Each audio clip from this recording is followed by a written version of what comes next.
오늘도 예배 첫 시간에 첫 찬양으로 하나님께 영광 올리도록 하겠습니다. 우리 첫 찬양으로 우리 예배를 하나님께 올리도록 하겠습니다.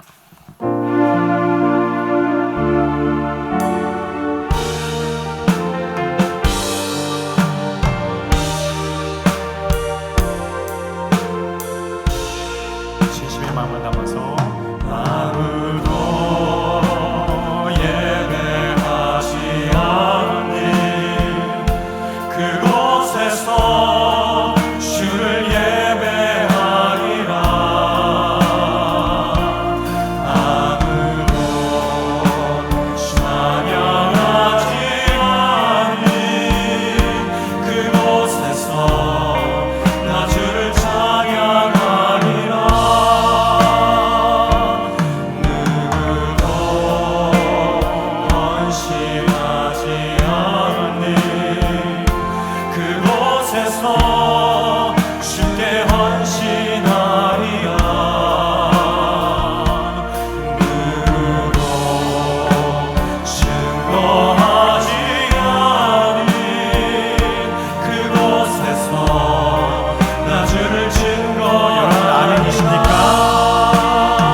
우리 7월의 찬양 좀 익숙해지셨어요? 링크를 보내드리는데 많이 듣고 계시죠? 예, 말씀도 들으시고 찬양도 듣고 확신이 없으시네요. 자, 오늘도 우리가 이 찬양을 하나님께 영광 돌릴 텐데요. 앞에 부분은 우리가라고 가사를 하시고요. 뒷부분에는 너의로 가사를 바꿔서 우리 자녀들과 또 서로를 축복해주는 그런 찬양이 됐으면 좋겠습니다. 함께 이 찬양으로 다시 한번 하나님 앞에 나가도록 하겠습니다.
가사를 묵상합니다.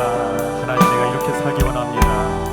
하나님의 모습을 십자가에 묻어놓고 주님의 모습을 살기 원합니다.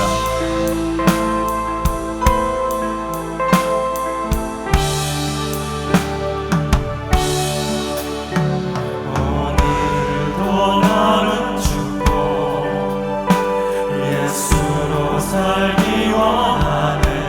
내 모습 속에 예수님의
한 분은 우리 자녀들을, 우리 세대를 축복하는 마음으로 이 찬양을 하나님께 올리도록 하겠습니다.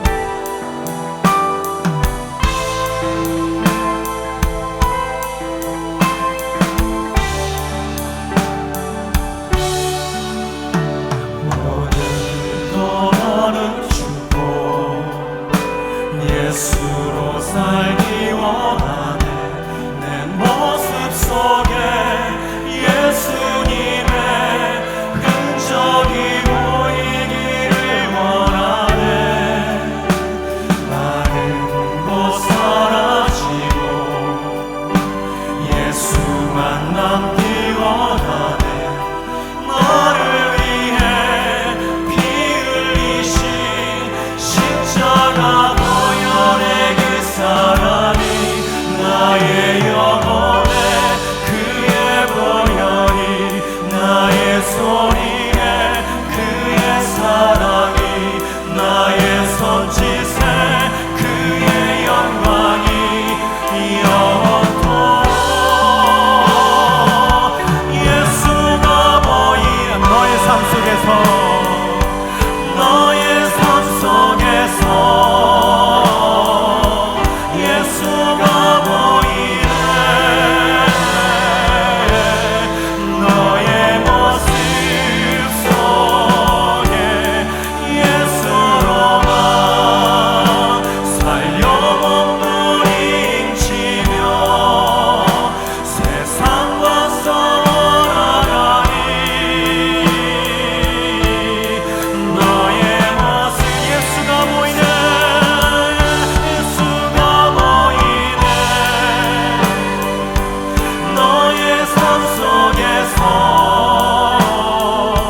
예수가 보이네.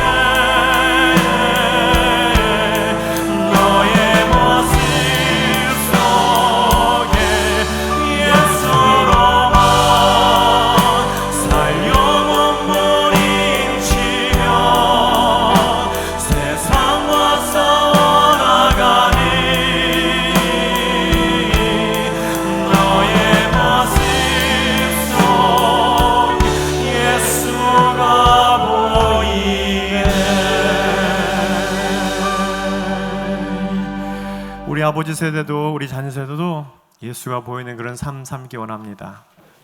월요일날 제가 바삐 다니다가요 운전을 하고 있는데 주님께서 책망하는 목소리를 들었습니다. 시완아, 너는 얼마큼 너의 영적인 삶을 위해서 그 시간을 할애하고 있느냐.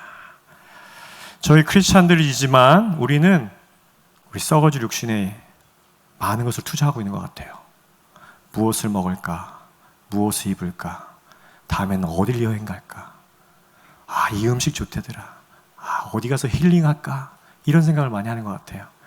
우리 크리스찬들은 조금 더 영적인 시간에 할애했으면 좋겠습니다. 여러분들이 지금 살아가고 있는 시간에서 조금만 더 영적인 시간에 할애했으면 좋겠습니다.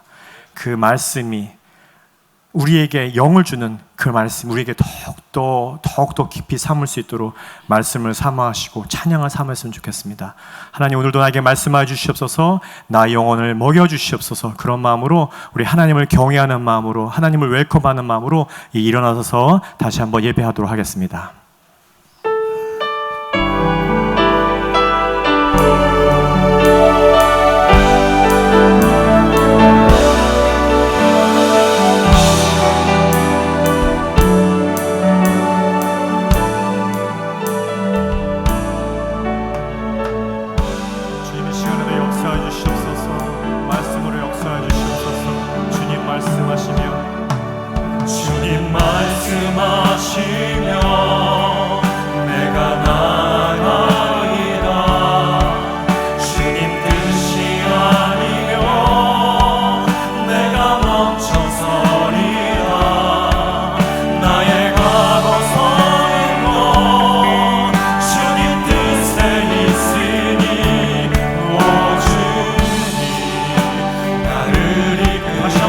고백하며 나옵니다. 주님 말씀하시며 주님 말씀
하셨습니다.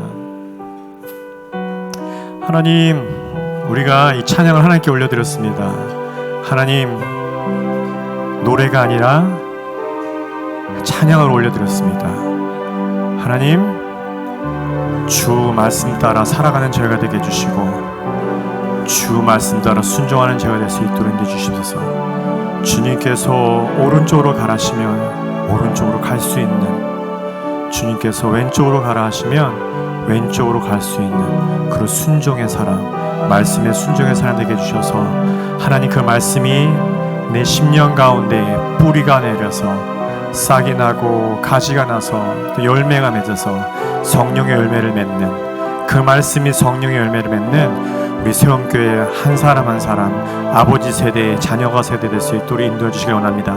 오늘도 말씀이 선포될 때에 우리 심령을 쪼개지고 나의 생각과 나의 욕심을 벗어나며 나는 죽고 예수로 사는 하나님, 그런 예배자로서 오늘도 그렇게 예배하며 나갈 수 있도록 인도하여 주시옵소서. 기도하기 원합니다. 이상민 목사님 위해서 기도해 주시고요. 오늘도 그 일정 가운데 주님께서 동행하여 주시고 하루하루 평안하고 기쁘고 또 어머님과의 아름다운 시간을 보내고 돌아올 수 있도록 함께 기도하기 원합니다. 오늘 끊이지 않는 우크라이나 전쟁 가운데, 끊이지 않는 시리아의 내전과 아르메니아의 내전 가운데, 우리가 알지 못하는 분쟁이 있는 그 땅 가운데 오늘도 주의 말씀이 선포되어 그 땅을 덮어주시고 그 땅에 지성소가 이루어주시고 그 땅에 예배자가 다시 한번 세워져 나가며 무너진 그 크리스찬들의 마음들이 다시 한번 예배자로 발돋우며 이 땅을 위해 기도하며 열방 가운데 향하여 나갈 수 있도록 하나님 인쳐 주시옵소서. 기도하는 마음으로 우리 다시 한번 모든 것을 위해서 함께 기도하며 예배가 나가도록 하겠습니다. 함께 기도하겠습니다. 하나님 감사합니다. 하나님 이 시간에도 하나님 우리를 부르셨습니다. 하나님의 사람으로 부르셨습니다. 하나님 말씀으로 저희를 부르셨습니다. 하나님 저희를 콜링하셨습니다. 주의 강력한 말씀으로 저희를 콜링하셨습니다. 하나님 순종하게 인도해 주시고 주님 말씀하실 때 내가 나갈 수 있고 주님 말씀하실 때에 멈추라 하실 때 멈출 수 있는 저가 될 수 있도록 아버지 인도해 주시를 간절히 원합니다. 하나님, 내가 계획할지라도, 내가 모든 것을 계획할지라도 그것을 이루시는 것은 하나님을 깨달으며 오늘도 아버지 안에 그 말씀에 순종하며 아버지 나가는 예배 될 수 있도록 인도해 주시를 간절히 원합니다.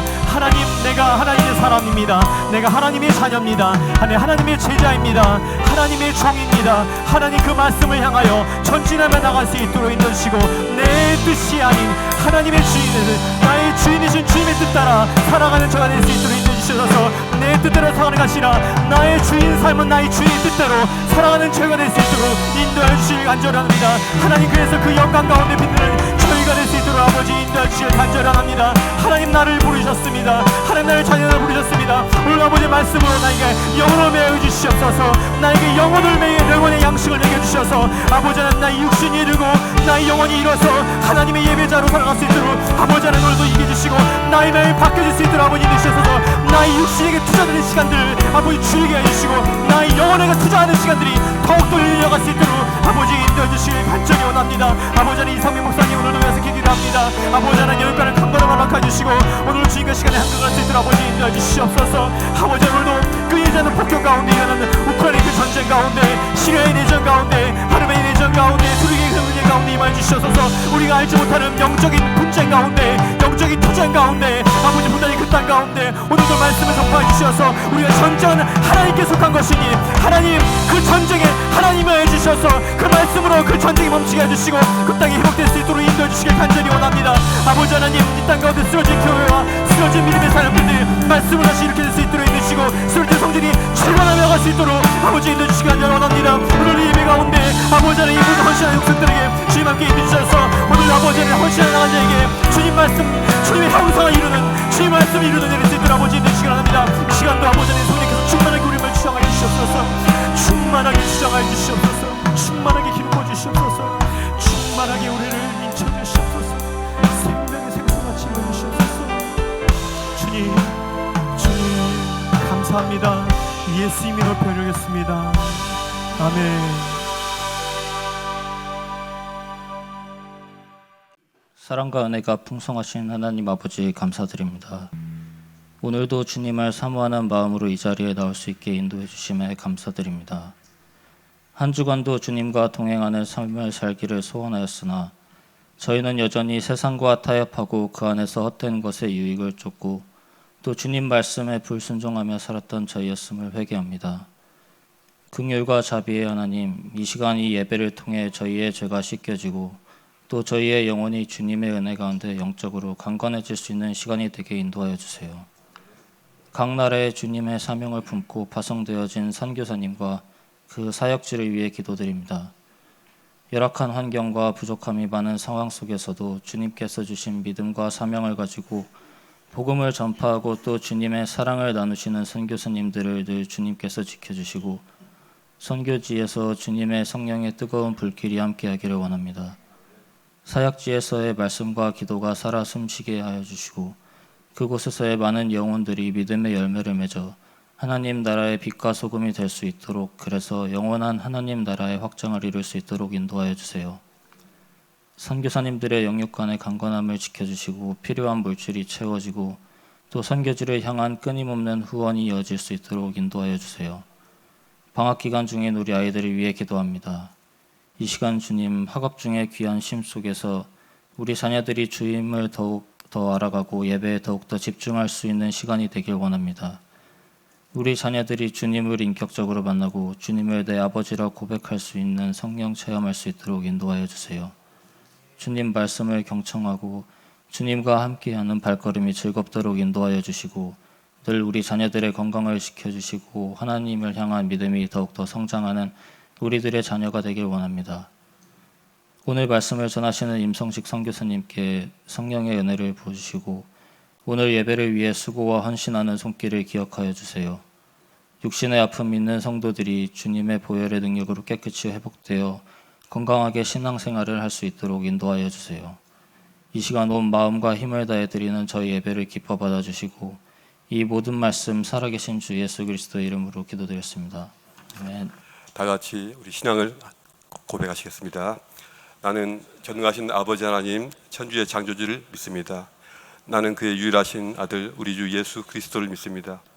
그는 성령으로 잉태되어 동정녀 마리아에게 나시고 본디오 빌라도에게 고난을 받아 십자가에 못 박혀 죽으시고 장사된 지 사흘 만에 죽은 자 가운데서 다시 살아나셨으며 하늘에 오르시어 전능하신 아버지 하나님 우편에 앉아 계시다가 거기로부터 살아있는 자와 죽은 자를 심판하러 오십니다. 나는 성령을 믿으며 거룩한 공교회와 성도의 교제와 죄를 용서받는 것과 오늘 우리에게 주시는 하나님 말씀은 사도행전 2장 43절부터 47절까지입니다. 찾으셨으면 다 같이 읽겠습니다. 사람마다 두려워하는데 사도들로 말미암아 기사와 표적이 많이 나타나니 믿는 사람이 다 함께 있어 모든 물건을 서로 통용하고 또 재산과 소유를 팔아 각 사람의 필요를 따라 나눠주며 날마다 마음을 같이하여 성전에 모이기를 힘쓰고 집에서 떡을 떼며 기쁨과 순전한 마음으로 음식을 먹고 하나님을 찬미하며 또 온 백성에게 칭송을 받으니 주께서 구원받는 사람을 날마다 더하게 하시니라. 아멘.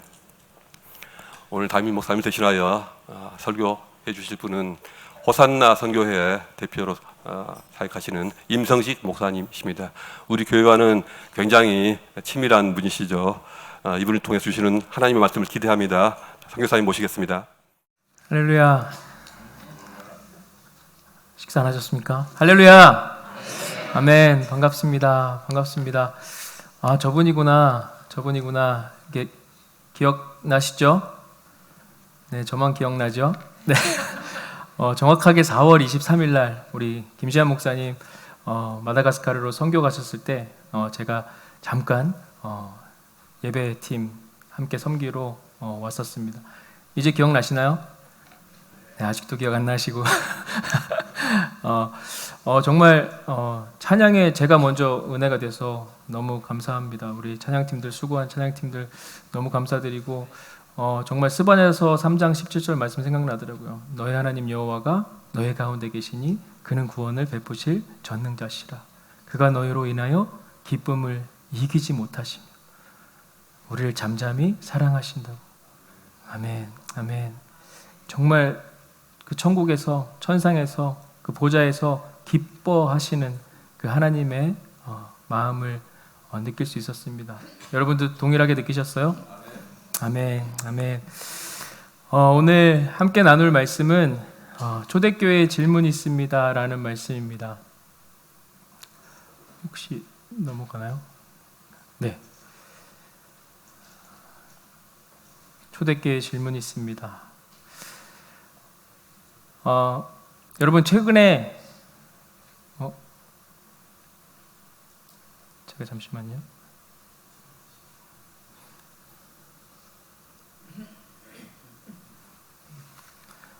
리모컨이 네.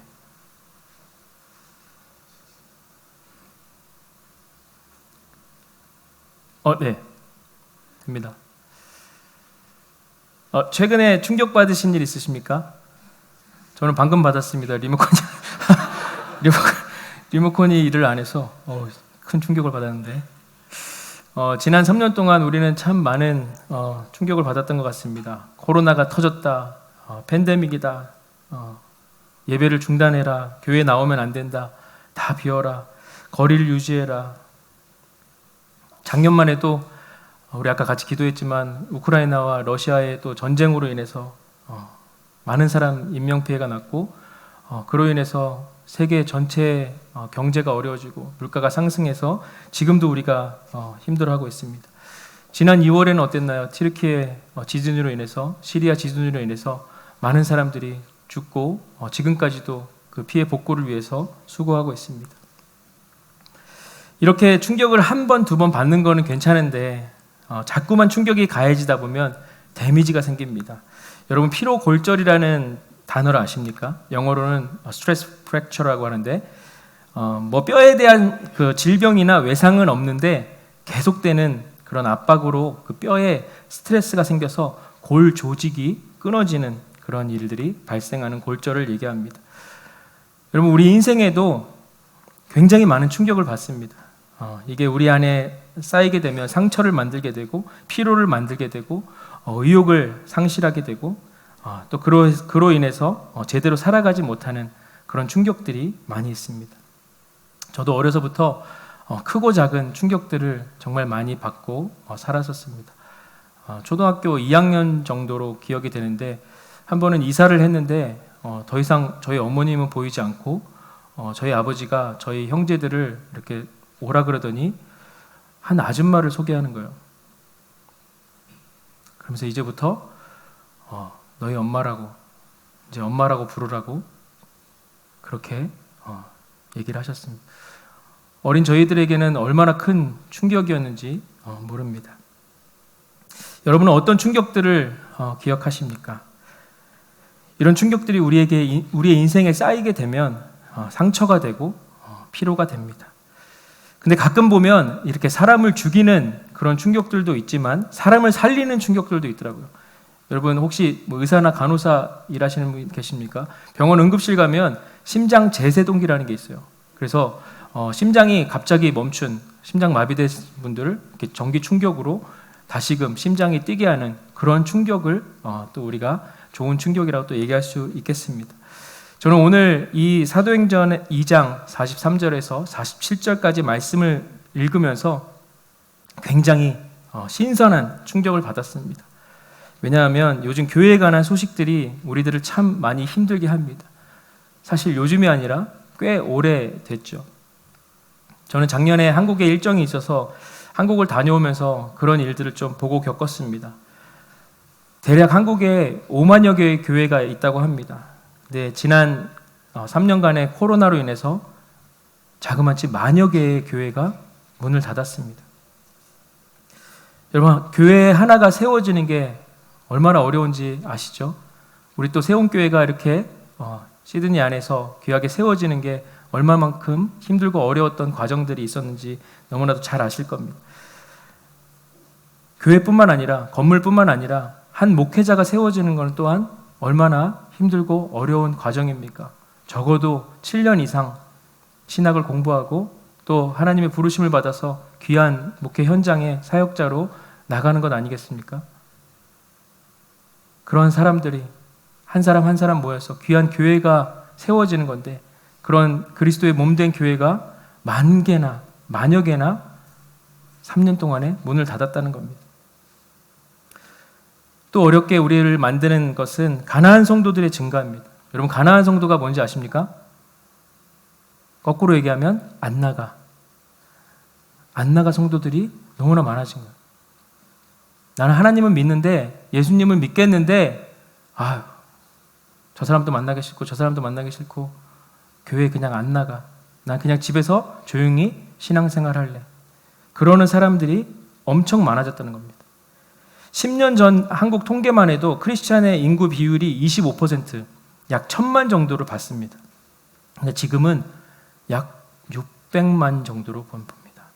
그 중에서 23%, 약 100만 명이 가난한 성도래요. 코로나 이후로 그 숫자가 회복되지 않고 있다고 합니다. 그리고 교단별로 조사한 다음 세대 주일학교가 없는 그런 교회들이 절반가량이 된다고 합니다. 이 5만여 교회에서 만여 개의 교회가 문을 닫았는데 나머지 4만여 개의 교회가 함께 힘을 합해서 조금씩만 도와줬더라면 얼마나 아름다운 일이 한국교회에 있었을까라는 안타까움이 있습니다. 이런 상황에서 오늘 본문 말씀은 가히 저희들에게 큰 충격을 줍니다. 신선한 충격을 줍니다. 제가 이 말씀을 여러분과 오늘 나누고 싶은데 교회의 역사적인 측면에서 오늘 이 말씀을 함께 나누고 싶습니다. 여기 오늘 함께 2부 예배 드리러 오신 분들 중에 결혼하신 분 한번 손 들어 보시겠습니까? 결혼하신 분? 네, 많이들 결혼하셨습니다. 어떻게 여러분은 여러분의 배우자, 남편, 아내를 만나셨습니까? 아마도 뭔가 엄청난 매력을 느끼셨을 거예요. 만약 잘생긴 사람만 결혼을 할 수 있다면, 잘생긴 사람만 매력이 있는 거라고 규정할 수 있다면 여기에 아마도 대부분의 남자분들은 저를 포함해서 아직도 싱글로 있었을 것입니다. 아마 돈이 많은 부자들만 매력 있는 거다라고 규정할 수 있다면 저는 아마도 지금까지도 싱글로 살고 있었을 것입니다. 하지만 사람이라고 하는 것은 잘생기고 못생기고 키가 크고 작고 뭐 돈이 많고 적고를 떠나서 어떤 매력이라는 것이 있습니다. 상대방의 마음을 끌어당기는 어떤 힘, 그 상대방의 마음을 사로잡는 어떤 힘이 있기 때문에 내 남편 지금 다시 봐도 되게 인물은 아닌데 그 매력 때문에 내가 이 사람한테 콩깍지가 씌었지. 내가 우리 아내는 지금 보면 그죠? 그런 인물이 아닌데 내가 좋아할 만한 이상형도 아니었는데 콩깍지가 씌워서 결혼한 그런 무언가의 매력에 사로잡히는 그런 게 있다는 거죠. 자, 그러면 질문은 이겁니다. 요즘 우리 교회가 일반 세상 사람들의 마음을 사로잡는 매력이 있는가? 여러분이 섬기시는 이 세움교회가 세상 사람들이 볼 때 매력이 있는가?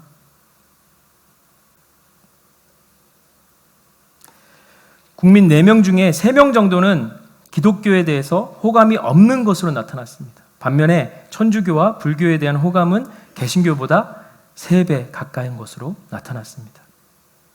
국민일보와 코디 연구소가 이 GN컴 리서치에 의뢰해서 약 1000여 명을 대상으로 진행한 기독교에 대한 대국민 이미지 조사에서 종교 호감도를 묻는 질문에 응답자의 25.3%만 기독교에 대한 호감이 있다고 응답했습니다.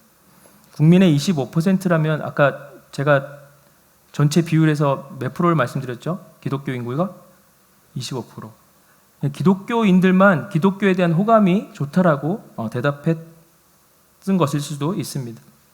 이번 조사에서는 다중 대응 분석 그 기법을 활용해서 설문조사를 바탕으로 한 각 종교의 상징적 이미지 단어도 분석했습니다.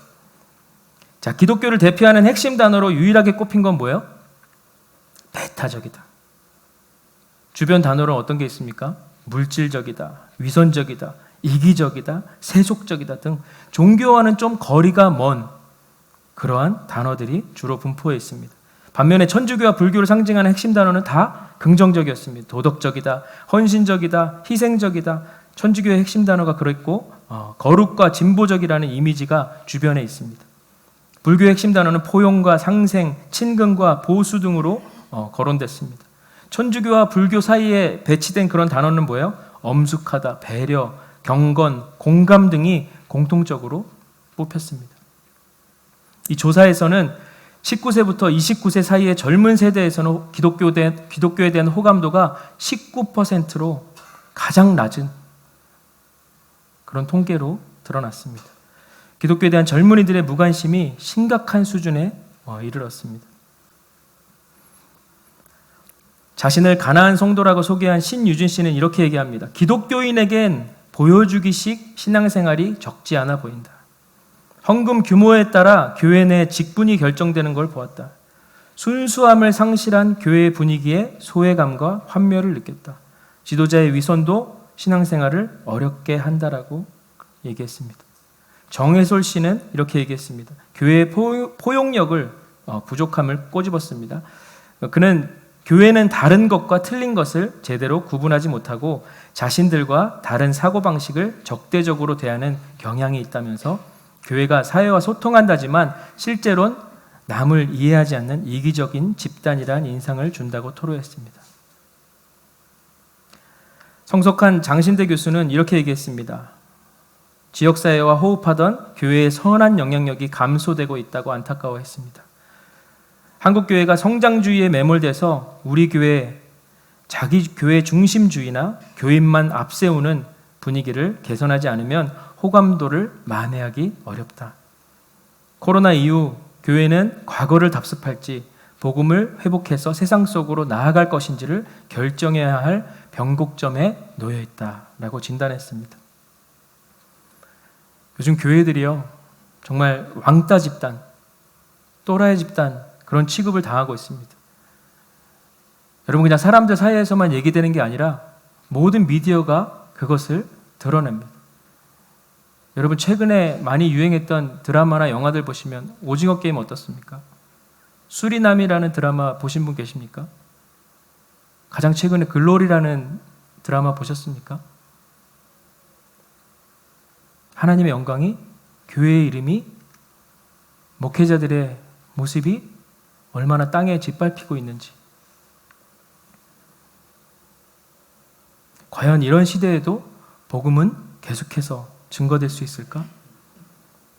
이런 시대에도 우리 예수 믿는 사람으로서 당당하게 이 세상 가운데 살아갈 수 있을까? 우리는 선교적 삶을 얘기하고 선교적 교회를 얘기하는데 여러분 선교의 반대말이 무엇이겠습니까? 고립 아닐까요? 어떻게 보면 지금 이 시대에 교회가 고립되고 있는 것 아닙니까? 이런 시대 가운데 정말 교회가 복음을 힘있게 전달할 수 있을까? 교회가 더 성장할 수 있을까? 그런데 오늘 말씀을 보니까 그게 가능하더라고요.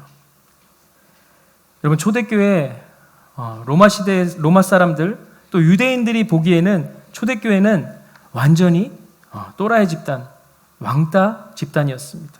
심지어 불법 집단이었고 정부의 핍박을 받는 또 심지어 걸리면 목숨까지 빼앗기는 그러한 집단이었습니다. 여러분 콜로세움 아시죠? 카타콤 아시죠? 걸리면 사자밥이 되든지 처형을 당하는 그러한 집단이었습니다. 근데 오늘 말씀을 보니까 교회가 온 백성에게 칭송을 받았다라고 합니다. 그리고 그 결과로서 주님께서 구원받는 사람들의 숫자를 날마다 늘어나게 더하게 하셨더라. 어떻게 그게 가능했을까요?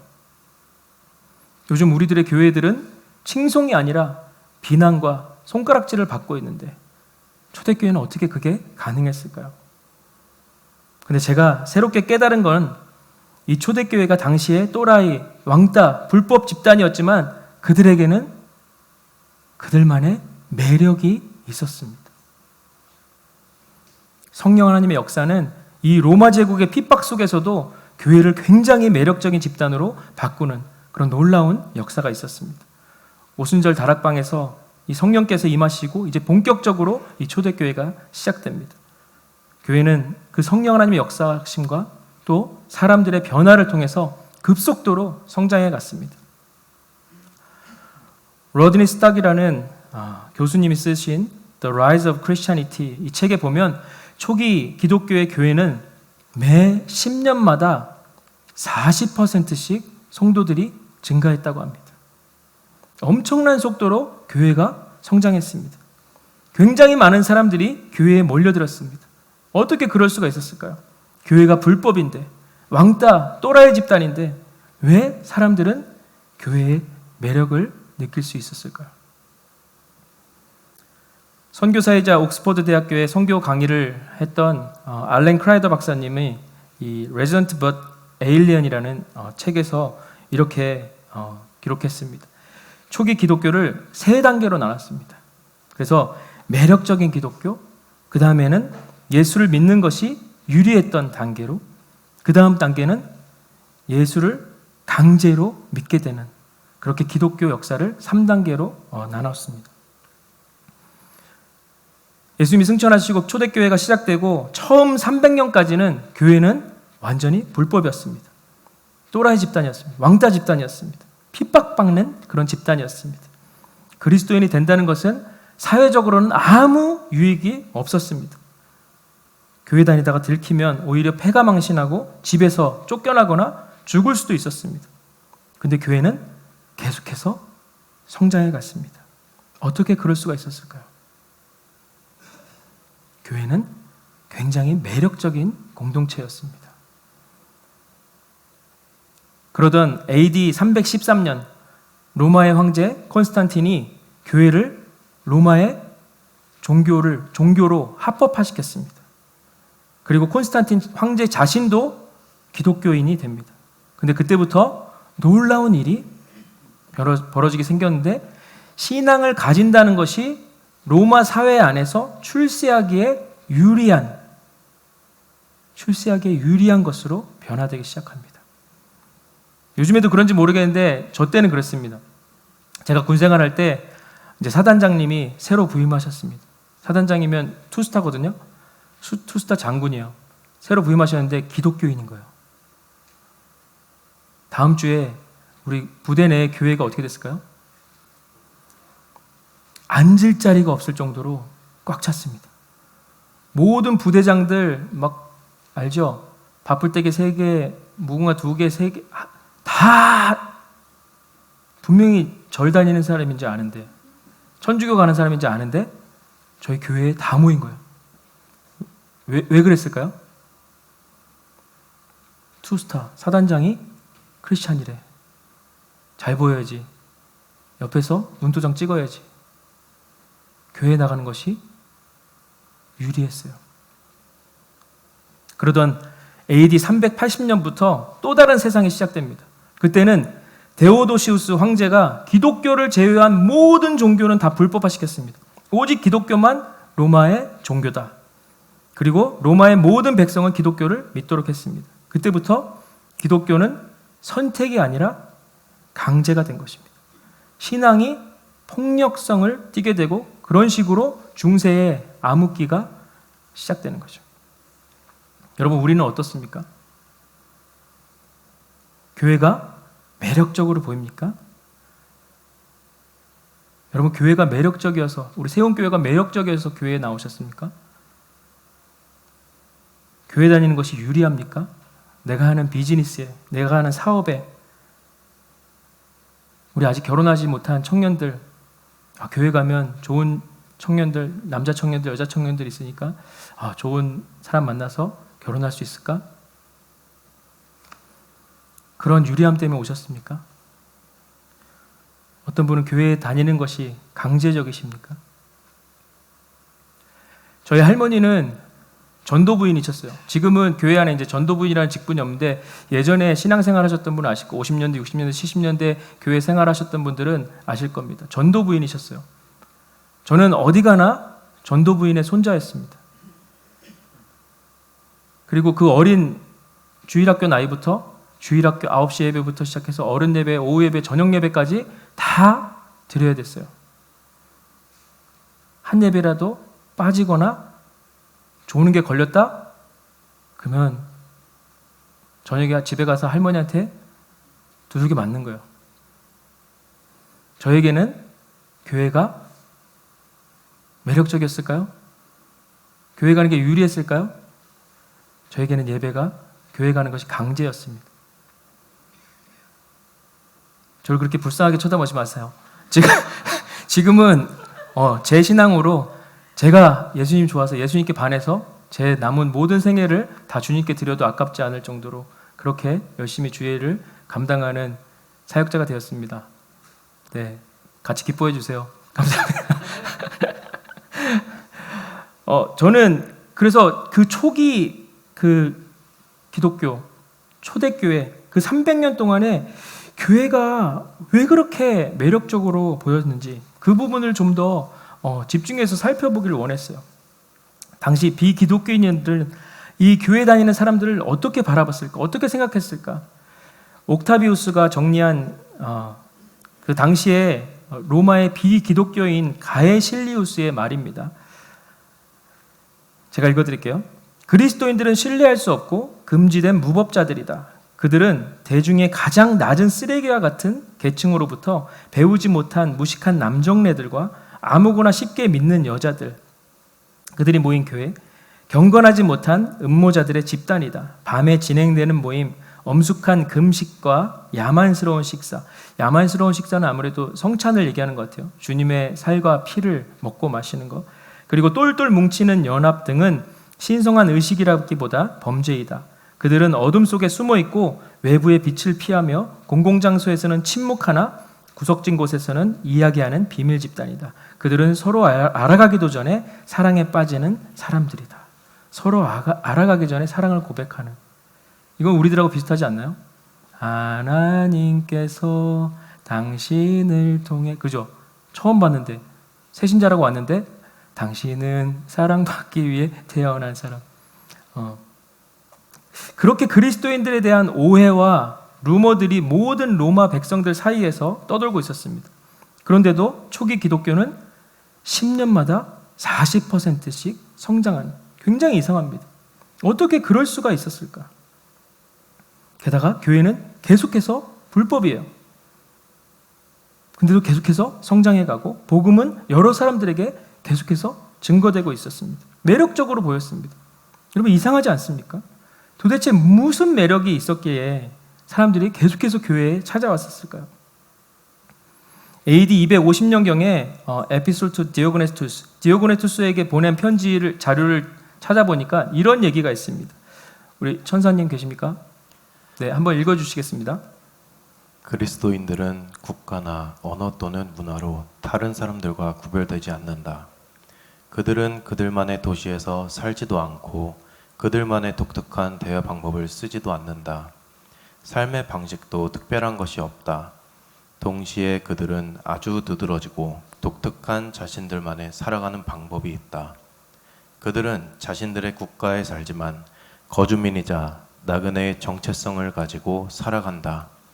시민으로서 모든 일에 참여하지만 외국인으로서 모든 것을 참으며 살아간다.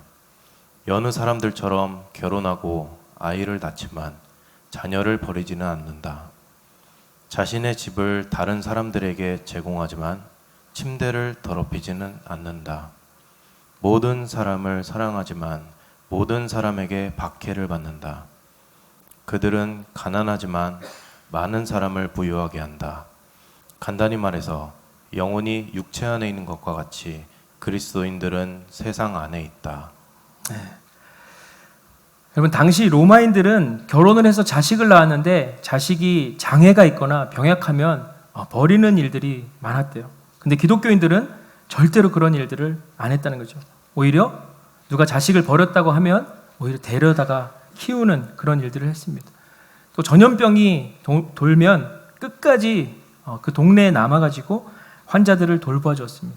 또 가난한 이들이 있었으면 음식과 재산을 함께 나누어주는 일들을 했습니다. 이게 로마인들에게는 이 그리스도인들은 불법 종교인데 왕따 집단인데 또라이 집단인데 너무 매력적으로 보였던 겁니다. 다 또라이 같은데 이 사람들에게는 뭔가 더 알고 싶은 그런 게 있는 거예요. 그래서 아까 말씀드렸던 알렌 크라이더 박사님은 그 초대교회 사람들에게는 별명이 있었대요. 어떤 별명이었을까요? 질문하게 하는 자들. 질문하게 하는 자들이라는 퀘스천 메이커. 저 사람들은 궁금해. 어떻게 저렇게 살 수 있지? 어떻게 저런 일들을 할 수 있지? 저렇게 힘든 상황 가운데서도 걸리면 죽는데 어떻게 저런 삶을 살지? 여러분, 세운교회 성도님들은 세상 사람들부터 어떻게 질문을 받으십니까? 저 권사님은, 저 집사님은 저 힘든 상황 가운데서, 저 아픈 상황 가운데서도 어떻게 저렇게 신앙을 유지하고 저렇게 경건하게 살아가지? 거룩하게 살아가지? 그런 궁금증을 유발시키십니까? 요즘 목회자들은 그런 얘기를 많이 합니다. 교회가 부흥하려면 예배가 감동적이어야 한다. 맞는 말이기도 하죠. 근데 여러분, 예배에 감동받아야 하는 사람들은 우리가 아니라 하나님이십니다. 하나님이 예배에 감동받으셔야 되죠. 그러면서도 우리는 감동적인 예배를 연출하려고 합니다. 그런데 여러분, 놀랍게도 이 초대교회의 예배는요, 초신자들에게는 전혀 매력적이지 않았습니다. 감동적이지 않았습니다. 제가 왜 이렇게 단언할 줄 아십니까? 초대교회는 초신자들에게는 예배드리는 것이 아예 허락되지 않았었습니다. 요즘 예배가 성장하려면, 교회가 성장하려면 예배가 멋져야 된다, 음향과 조명이 좋아야 된다, 성가대의 찬양이 좋아야 된다, 안내자들이 활짝 웃고 성도들을 환영해 줘야 된다, 이렇게 얘기들 많이 하는데 초대교회의 상황은 전혀 달랐습니다. AD 4세기에 소아시아에서 쓰여졌던 기독교 문서에 이렇게 기록되어 있습니다. 우리 천사님 한 번 더 읽어주실래요? 집사는 모임이 있는 집에 들어오는 사람을 관찰하고 있었다. 그는 예배 장소에 들어오는 사람을 꼼꼼히 지켜보며 그들이 양인지 늑대인지를 분별했다. 집사는 모임에 들어올 수 있는 사람만 들여보냈고 밀고자의 출입을 막아서 교회의 자유가 무너지지 않도록 했다. 만일 밀고자가 들어오게 되면 집사가 그 책임을 져야 했다. 네, 초기 기독교 예배 때는 아무나 예배에 참석하는 것을 막았습니다. 왜냐하면 그들 가운데 밀고자가 있을 수 있으니까. 예배에 참석하려면 오랜 준비 과정을 거쳐야 됐고 성도들의 신뢰를 얻어야 했고 또 세례를 받아야만 했습니다. 안 그러면 교회 전체가 풍비박산 날 수도 있었으니까요. 자, 그렇다면 예배를 드릴 수도 없었다는데, 교회가 불법인데 비밀이 자기들끼리만 만난다는데 뭐가 그렇게 매력적이었을까요? 여러분, 외부인들에게, 이 로마 시민들에게 매력적이었던 것은 그리스도인들의 예배가 아니라 그리스도인들 자신이었습니다. 그 성도들 한 사람 한 사람이 진짜 매력이었습니다. 초대교회가 성장할 수 있었던 것은 예배가 감동적이고 목사님의 설교가 은혜로워서가 아니라 성도들의 한 사람 한 사람들의 삶이 감동적이고 그들의 삶이 은혜스러웠기 때문에 교회 안에 매력이 있었던 겁니다. AD 200년경 아까 잠깐 언급했던 옥타비우스가 쓴 글에 보니까 이렇게 얘기합니다. 우리의 숫자가 날마다 증가하는 것은 실수가 아니라 좋은 증거입니다. 삶의 아름다움이 교인들을 인내하게 하고 낯선 이들이 참여하게 합니다. 우리는 위대한 것을 설교하는 것이 아니라 위대한 삶을 살아가고 있습니다. 우리 함께 읽어볼까요? 우리는 위대한 것을 설교하는 것이 아니라 위대한 삶을 살아가고 있습니다. 저는 여기에서 가장 큰 충격을 받았습니다. 베드로가 설교에서 3,000명이 회개하고 사도 바울의 설교로 교회가 부흥한 줄만 알았는데 베드로도 죽고 사도 바울도 죽고 나서 교회가 계속해서 부흥했던 것은 그 설교자가 아니었다는 것이죠. 그 설교를 들었던, 예수님을 만났던, 복음을 받아들였던 그 사람들이 말씀대로 위대한 삶을 살았기 때문에 그 일이 벌어졌던 것입니다. 그게 이 세상 사람들이 바라보고 있던, 로마 사람들이 바라보고 있었던 교회의 진짜 매력이었습니다. 물론 위대한 것을 설교하는 그런 사람이 교회 안에 있어야겠죠. 근데 여러분, 지금 우리가 살아가는 이 세상, 이 호주 땅, 이 시드니에서 사람들이 교회에 대한 매력을 느끼는 것은 목사들이 열심히 설교만 한다고 될 게 아니라는 것이죠. 우리 성도님들 한 분 한 분이 월요일부터 토요일까지 세상 가운데서 여러분의 삶을 통해서 복음을 살아내고 그리스도를 드러내야지만 여러분의 삶이 정말 매력적으로 보여서 와, 저 사람 어떻게 저렇게 살아갈 수가 있지? 알아보니까 그리스도인이래, 크리스찬이래, 어디 교회 다닌대, 세운교회 다닌대. 그래서 예수님을 전하게 되고 예수님의 복음이 증거되는 것 아니겠습니까? 여러분, 교회의 매력은 성도들에게 있습니다. 아직도 안 믿겨지십니까? 교회의 매력은 성도들에게 있습니다. 아멘, 아멘. 우리가 그러한 위대한 삶을 살아갈 때 사람들은 교회에 대한 매력을 느끼게 되는 것입니다. 자기만 아는 이 탐욕스러운 세상에서 남들에게 나누어주고 섬기고 격려하는 그 공동체의 모임을 우리가 함께 만들어갔으면 좋겠습니다. 로마의 핍박 속에서도 그렇게 초대교회가 매력적으로 보였고 성장할 수 있었다면 분명히 이렇게 교회가 욕먹고 비난받고 또라이 왕따 집단이라는 지금 우리의 이 세상 가운데서도 교회는 계속해서 성장할 수 있고 부흥할 수 있고 더 강력하게 복음을 증거할 수 있게 되는 것이라고 믿습니다. 우리 예수님께서 오늘도 우리와 임마누엘로 함께 하시고 우리 성령 하나님께서 우리 삶 가운데 역사해 주시는데 우리가 못할 게 뭐가 있습니까? 오늘 찬양한 것처럼 주님 오른쪽으로 가라 하시면 오른쪽으로 가면 되고 왼쪽으로 가라 하시면 왼쪽으로 가면 되고 우리의 심령 주님의 것이니 당신의 형상만 드러내고 우리 삶의 사랑과 충성만 온전히 보여지는 우리 세운교회 모든 성도님들 되시기를 주님의 이름으로 축원합니다. 아멘. 기도하겠습니다. 존귀하신 하나님, 성령님께서 우리를 강력하게 도우시기를 기도합니다. 교회가 비난받는 것처럼 보이지만 여전히 우리에겐 복음이 있고 예수 그리스도가 계신 줄 믿습니다. 우리가 위대한 삶을 살아가게 도와주시옵소서. 세상을 복음으로 바꿀 수 있게 주님 함께하여 주시옵소서. 온 세상에 우리의 이웃에게 우리의 다음 세대들에게 매력적으로 보여지는 우리 모든 세운교회 성도들의 삶이 되게 하여 주시옵소서. 예수님의 거룩하신 이름으로 간절히 기도합니다. 아멘.